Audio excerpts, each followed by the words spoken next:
What'd you get arrested for as an adult? I was on a BMX road trip, and there were 2 girls who lived in Manhattan that agreed to let me and like 8 dudes stay at their house. They had a really nice apartment, middle of Midtown Manhattan, great area, super nice area. And one of my little homies, who's like 19 or something, he's kicking it with one of these girls, and they're getting drunk together. And apparently, like, at some point, they think it's funny. They start throwing Corona bottles out the window. We're like 30 floors up.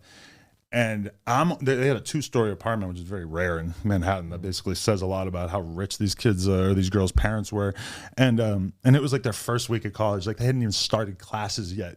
And I'm downstairs with her friend, fucking making out with her or something. And I start seeing lights flash outside. So I look down, and I see like a couple of cops down there. I think, whatever.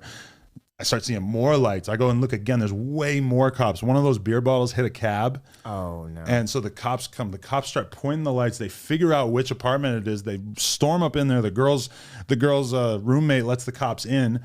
All my guys are asking me, what do we do? And I tried to do the right thing. I said, don't snitch on the girls, because if you snitch on them, then we're not going to be able to stay here. And if you don't snitch on them, there's no way they're arresting 12 people in this apartment, right?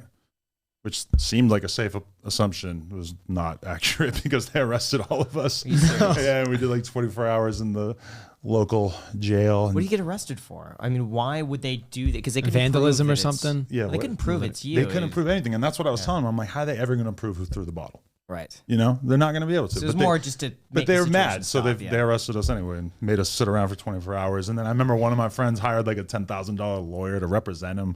But all of us, like everybody else, we just used public defender because it was so clear to me that we were going to be able to beat this like nothing. That's the only time I ever got arrested as an adult. Yeah.